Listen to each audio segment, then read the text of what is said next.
कक्षा 10वीं के सभी विद्यार्थी एक बार फिर आप सभी का स्वागत है। स्टूडेंट्स, सेट डी यहाँ पर आपको सॉल्यूशन के साथ आज मिलने वाला है। इससे पहले मैंने आप लोगों को सेट ए करवाया, सेट बी करवाया, सेट सी करवाया और अब बारी है सेट आज डी की। हाई स्कूल मुख्य परीक्षा वर्ष 2025 के लिए हिंदी का क्वेश्चन पेपर जो आपका होने वाला है बच्चों 27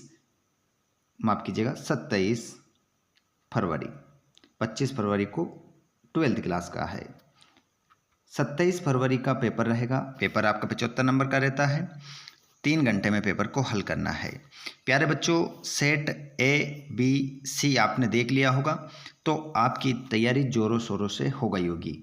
सेट डी को लगाने के बाद और आपको आत्मविश्वास होगा कि हाँ, हमारी तैयारी बहुत ही ज़बरदस्त चल रही है।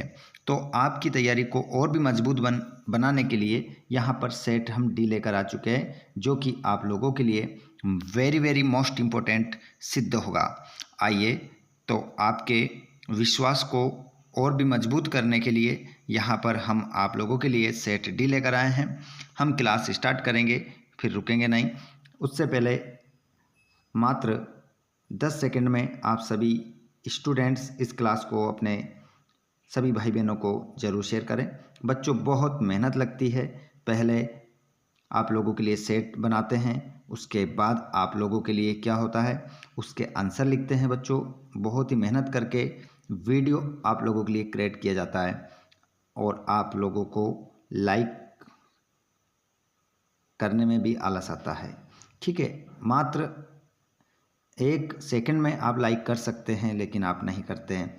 ठीक है, लेकिन यहाँ 2-2 3-3 घंटे में आप लोगों के लिए हम सभी सॉल्यूशन के वीडियो लेकर आ रहे हैं। ठीक है, तो अगर आपको मेहनत अच्छी लग रही हो तो लाइक ज़रूर करें, अपने दोस्तों को शेयर करें और आप चाहते हैं कि इसी प्रकार आप लोगों की हम तैयारी को मजबूत बनाते रहें तो आप चैनल को सब्सक्राइब कर सकते हैं। ठीक है स्टूडेंट्स, चलिए तो बिना देर किए डी का सॉल्यूशन आज हम इस वीडियो में देख लेते हैं। पेपर नंबर 4, जिसमें डी के पूरे क्वेश्चन के आंसर भी हम देखेंगे, जिससे आपकी तैयारी बहुत ही अच्छी हो जाएगी। प्रश्न क्रमांक पहला आपकी स्क्रीन पर आ चुका है स्टूडेंट्स। क्वेश्चन कह रहा है, आचार्य रामचंद्र शुक्ल ने हिंदी पद्य साहित्य को विभाजित किया। तो आचार्य रामचंद्र शुक्ल ने हिंदी पद्य साहित्य को जो विभाजित किया है 3 कालों में, 4 कालों में, 7 कालों में, 8 कालों में। तो इसमें आपका जो सही आंसर हो जाएगा बच्चों वो हो जाएगा 4 कालों में। आदिकाल, भक्तिकाल, रीतिकाल, आधुनिक काल। ठीक है, ये 4 काल हैं जिसका नाम भी मैंने बताए हैं।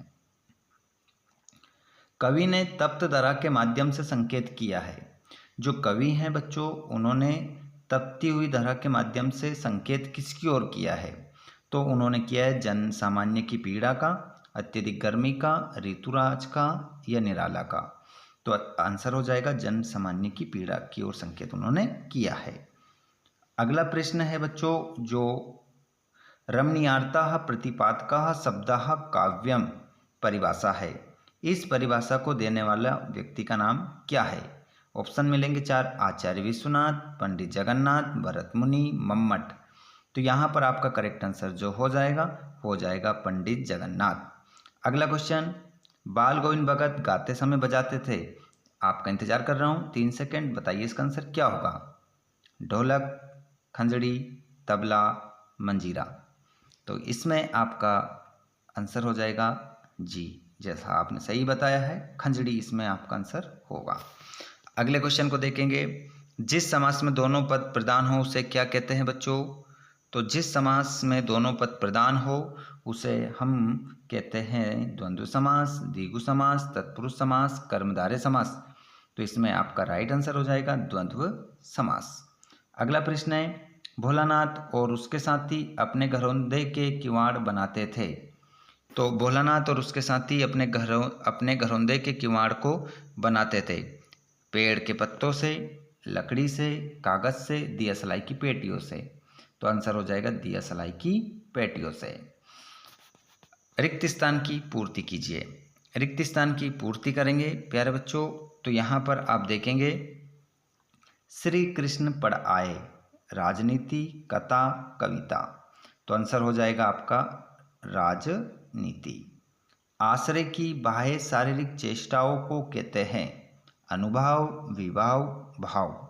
तो आंसर हो जाएगा अनुभाव। चौपाई के प्रत्येक चरण में मात्राएं होती है। तो चौपाई छंद जो होता है बच्चों, उसके प्रत्येक चरण में जो मात्रा होती है वो 16-16 मात्राएं होती है। सेनाएं बजाने के लिए का प्रयोग होता है। तो सेनाएं बजाने के लिए जिसका प्रयोग होता है उसे कहते हैं रीढ़। रीढ़ उसे कहते हैं, ठीक है, रीढ़ आप इस प्रकार से लिखेंगे। अगला क्वेश्चन, विद्यालय में संधि है। तो विद्यालय में जो संधि हो जाएगी वो आपकी हो जाएगी स्वर संधि। स्वर संधि का अगर हम भेद की बात करें तो 5 भेद होते हैं। बताइए विद्यालय में स्वर संधि का कौन सा भेद है, बताइएगा जल्दी से। कौन सा भेद है विद्यालय में स्वर संधि का? देखता हूं सबसे पहले जवाब किसका आता है। जितने भी क्लास में लाइव जुड़ रहे हैं वो तो कमेंट बॉक्स में बता दो भैया, मतलब लाइव चैट जो आप लोगों के लिए दे रखी है उसमें कमेंट बताएं, कमेंट करके बताएंगे। और जो हमारे बाद में क्लास को देखते हैं वो कमेंट बॉक्स में बताएंगे कि इसका आंसर क्या होगा। और जिसने वीडियो को लाइक नहीं किया है वीडियो को लाइक ज़रूर करें। साथ में आप इस क्लास को कहाँ से देख रहे हैं और आपका गुड नेम क्या है कमेंट बॉक्स में लिखना ना भूलें। चलिए आगे हम बढ़ते हैं। साना साना हाथ जोड़ी पाठ की विदा है। तो साना साना हाथ जोड़ी जो पाठ की विदा है बच्चों वो है संस्मरण, यात्रा वृत्तांत, डायरी। तो इसमें सही आंसर हो जाएगा आपका यात्रा वृत्तांत। यहाँ पर देखेंगे हम अगले प्रश्न को, निम्नलिखित कथनों के समक्ष सत्य असत्य का चयन करके लिखिए। निम्नलिखित कथनों के समक्ष सत्य असत्य का चयन करके लिखना है। अट नहीं रही कविता में चारों तरफ फागुन की सुंदरता फैली है। तो इसमें पहले वाले में आपका आंसर होगा सत्य, पहला आपका सत्य। पंचवटी एक महाकाव्य है तो इसका आंसर आपका सत्य हो जाएगा, दूसरा वाला आपका सत्य हो गया। नेताजी की मूर्ति 2 फुट ऊंची थी तो इसका आंसर आपका सत्य हो जाएगा। एक अंक वाली रचना एकांकी कहलाती है तो ये भी आपका सत्य हो जाएगा। दूर के ढोल सुहावना एक मुहावरा है, यह सत्य हो जाएगा क्योंकि लोकोक्ति है बच्चों। अगला क्वेश्चन, गंतोक मेहनतकश बादशाहों का शहर है। तो गंतोक जो है मेहनतकश बादशाहों का शहर है, सही बात है, सत्य। ठीक है आगे चलते हैं हम जोड़ी की ओर। जोड़ी मिलाएंगे यहाँ पर, जोड़ी को आप देखेंगे। देखिए आधुनिक कबीर किसे कहा जाता है, नागार्जुन को कहा जाता है। दोहा ये अर्ध सम्मात्रिक छंद है। बालम खीरा तो ये लखनऊ का प्रसिद्ध है बच्चों। सार्थक शब्दों का सार्थक समूह वाक्य कहलाता है। और शब्द शक्ति के प्रकार होते हैं 3। और अणुबम विस्फोट विज्ञान का क्या हो गया, दुरुपयोग हो गया। ठीक है जूम करता हूँ इसको ताकि आप अच्छे से जोड़ी मिला लें। ठीक है आगे हम बात करेंगे प्रश्न नंबर 5 की। मुख्य गायक को ढांढस बंधाने का काम कौन करता है। तो इसका आंसर होगा आपका संगतकार। संगतकार उत्तर होगा। अगला क्वेश्चन है, किसी बात या वस्तु का अधिक बढ़ा चढ़ाकर वर्णन करना किस अलंकार में होता है। तो इसमें आंसर हो जाएगा अतिशयोक्ति। अतिशयोक्ति, अतिशयोक्ति आपका आंसर होगा। अगला क्वेश्चन, मन्नू भंडारी के पिता रसोई घर को कहते थे। तो वो कहते थे भटियार खाना। आंसर क्या लगाओगे आप, भटियार खाना, पीछे जोड़ देना इसके, भटियार खाना। क्रिया विशेषण में किसकी विशेषता बताई जाती है। तो क्रिया विशेषण में क्रिया की विशेषता बताई जाती है। भोलानाथ और उसके साथी अमोले को घिसकर क्या बजाते थे। तो आंसर हो जाएगा शहनाई। शहनाई ठीक है। अगला क्वेश्चन, लेखक अज्ञे ने हिरोशिमा कविता कहाँ बैठकर लिखी थी। तो तो आंसर हो जाएगा रेलगाड़ी। रेलगाड़ी में बैठकर लिखी थी उन्होंने हिरोशिमा कविता। अब आगे देखिएगा प्रयोगवाद की विशेषताएं और नई कविता की विशेषताएं। पूरा आंसर बताऊंगा 6, 7, 8। बस क्वेश्चन आप स्क्रीनशॉट ले लो, ठीक है। तुलसीदास अथवा जयशंकर प्रसाद की काव्यगत विशेषताएं, उद्धव के व्यवहार की तुलना, ये सभी क्वेश्चन देख लीजिए आप एक बार। फागुन में ऐसा क्या होता है जो वाक्य ऋतु में भिन्न होता है। अभी जो आंसर बताऊंगा फिर वापस आपको यहीं पर आना पड़ेगा।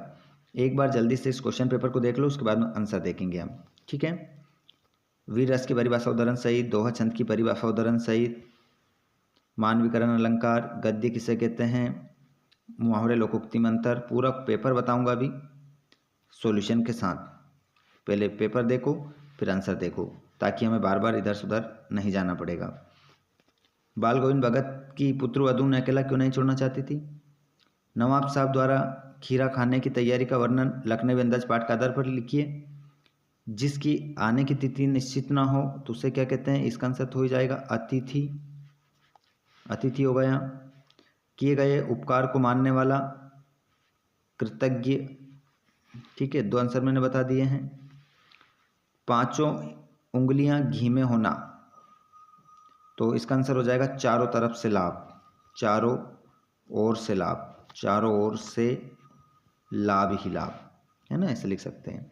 घाट घाट का पानी पीना, अनुभवी होना, अनुभवी होना, ठीक है, अनुभवी होना, ठीक है। आंसर तो आप देखेंगे फिर भी लिखा हुआ। ये आपकी कीर्ति का क्वेश्चन है। भोलानाथ अपने साथियों को देखकर सिसकना क्यों भूल जाता है। कवि लॉन्ग स्ट्रोक में घूमते हुए चक्र को देखकर लेखिका को भारत की सारी आत्मा एक जैसी क्यों लगी, और इसको घुमाने के पीछे क्या मान्यता है, ठीक है। तो ये तो आप क्वेश्चन देख रहे हैं यहाँ पर, और ये संदर्भ प्रसंग देख सकते हैं। मन की मन ही मांझ रही करवाऊंगा अभी। 1 के नहीं 2 के नहीं, ढेर सारी नदियों के पानी का जादू है। और आगे देख सकते हैं, बाल गोविंद भगत की मंगल साधना का चरम उत्कर्ष उस दिन देखा गया जिस दिन उनका बेटा मरा। विज्ञापन का अर्थ स्पष्ट करते हुए एक आदर्श विज्ञापन के गुण लिखिए। और यहाँ पर क्वेश्चन नंबर 21 देख रहे हैं आप, ठीक है। आंसर तो आप अभी देखेंगे पूरे, चिंता न करें। क्वेश्चन क्रमांक आप 22 देख लें। शिक्षण शुल्क करवाने हेतु प्राचार्य को आवेदन पत्र, और ये निबंध आप देख सकते हैं यहाँ पर, जो मोस्ट इंपोर्टेंट आप लोगों के लिए है। जीवन में खेलों का महत्व, वर्तमान समय में विज्ञान की भूमिका, जल ही जीवन, पर्यावरण प्रदूषण, कारण एवं निदान। अब पूरा पेपर का सॉल्यूशन देख लीजिए आप। यहाँ पर आप जो अब प्रश्न देख रहे हैं, छठे वाले का उत्तर देख रहे हैं। यहाँ पर नई कविता की विशेषताएं, यहाँ पर 2 विशेषताएं लिखिए, आप स्क्रीनशॉट ले लो। उसके बाद आप क्वेश्चन नंबर अगला देखेंगे 7वां, उसका आंसर देखेंगे। ये रहा आपका 7वें वाले प्रश्न का आंसर। तुलसीदास जी की काव्यगत विशेषताएं निम्न बिंदुओं के आधार पर। 2 रचनाएं लिखिए, देखिए साफ साफ देख सकते हैं 2 रचनाएं, भावपक्ष। स्क्रीनशॉट ले लो इसका। 8वें वाले प्रश्न का आंसर, लक्ष्मण ने वीर योद्धा की निम्न विशेषताएं बताइए। 2 विशेषताएं लिखिए, स्क्रीन पर देख सकते हैं, तीसरी भी लिखिए। 9वें वाले प्रश्न का आंसर, फागुन में ऐसा क्या होता है जो बाकी ऋतुओं से भिन्न होता है, ठीक है, देख सकते हैं आप, आंसर देख सकते हैं, स्क्रीनशॉट ले लो इसका। 10वें वाले प्रश्न का आंसर, वीर रस की परिभाषा उदाहरण सहित देख सकते हैं आप, ये स्क्रीनशॉट ले लो। ये 11वें प्रश्न का आंसर, मानवीकरण अलंकार की परिभाषा उदाहरण सहित। 12वें वाले प्रश्न का उत्तर, मुहावरे लोकोक्ति में अंतर। 13 प्रश्न का आंसर, स्वयं प्रकाश की साहित्यिक विशेषताएं, 2 रचनाएं, भाषा शैली, ठीक है, देख सकते हैं आप।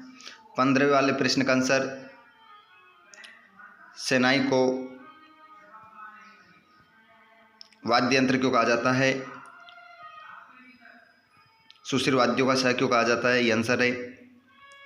प्रश्न नंबर 16 का आंसर, जो मैंने बता ही दिया था आपको, अतिथि, कृतज्ञ, नास्तिक, है ना, बता दिए थे मैंने। 17वें वाले प्रश्न का आंसर,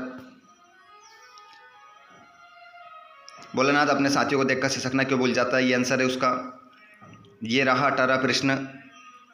संदर्भ प्रसंग जो मैंने अभी बताया था आपको, संकेत बना हुआ है यहाँ पर, संदर्भ बना है। आराम से वीडियो को रोक रोक कर आप लिख सकते हैं। वीडियो चाहिए और इसका PDF चाहिए तो आप टेलीग्राम को ज्वाइन करें, वहाँ पर आपको ये PDF में प्रोवाइड करवा दूँगा। देख सकते हैं संदर्भ प्रसंग भावार्थ 19 नंबर का प्रश्न, बाल गोविंद भगत संकेत बन गया, ये संदर्भ लिख दिया पूरा अच्छे से, ये प्रसंग रहा और ये नीचे रही व्याख्या। ठीक है, उसके बाद में 20वें वाले प्रश्न का आंसर संवाद देख सकते हैं आप, संवाद पूरा लिखा है व्यवस्थित। उसके बाद आप देखेंगे, संवाद के बाद आप देखेंगे प्रश्न नंबर 21 जिसमें आपठित गद्यांश था। पहला प्रश्न, दूसरा प्रश्न नहीं है, ये आंसर है, तीसरा ये चौथा। ठीक है, और 23वां प्रश्न ये रहा आपकी स्क्रीन पर। पहले रूपरेखा, वर्तमान समय में विज्ञान की भूमिका, उसके बाद में प्रस्तावना, कृषि के क्षेत्र में, यातायात के क्षेत्र में, चिकित्सा के क्षेत्र में, बिजली के क्षेत्र में, स्क्रीनशॉट लेते चलना, अंतरिक्ष के क्षेत्र में। आगे देखेंगे उपसंहार, इस प्रकार आप निबंध लिख देंगे। ठीक है, और उसके बाद में यहाँ पर प्रश्न क्रमांक 1 उत्तर 14 वाला रह गया था आपका। ठीक है, तो वो भी आप यहाँ पर देख सकते हैं। भगत के एकमात्र पुत्र की मृत्यु हो गई थी। और एक क्वेश्चन ये 22 वाला जो हमें एप्लीकेशन लिखनी थी शुल्क माफ़ करवाने हेतु। तो श्रीमान प्राचार्य महोदय शुल्क माफ़ करवाने हेतु, है ना, उपर्युक्त विषय में विनम्र निवेदन है। मैं आपके विद्यालय कक्षा 10वीं का छात्र हूँ। मेरे पिताजी एक गरीब किसान हैं, साथ ही मेरे परिवार की आर्थिक स्थिति खराब होने के कारण वो मेरा शुल्क जमा करने में असमर्थ है, अतः श्रीमान से विनम्र निवेदन है। तो ये आप लोगों का हो गया। ठीक है, पूरा क्वेश्चन पेपर। अब आप सभी स्टूडेंट देखिए, पूरा सॉल्यूशन आपको करवा दिया है। आप सभी से रिक्वेस्ट है इस क्लास को शेयर करें, और अगर मुझे लगा कि आप लोगों के लिए और भी वीडियोस प्रोवाइड करवाना है जो आप लोगों के लिए महत्वपूर्ण हो सकते हैं तो मैं ज़रूर लेकर आऊँगा। तो आप चैनल को ज़रूर सब्सक्राइब करके रखिएगा और अपडेट रहिएगा। चैनल को बार बार खोल के वीडियोज़ को आप देखते रहें। ठीक है, धन्यवाद आप सभी का। एक बार सभी को शेयर कर दें, और आप इस वीडियो को कहाँ से देख रहे हैं कमेंट बॉक्स में अपना नाम के साथ ज़रूर बताकर जाएं। धन्यवाद।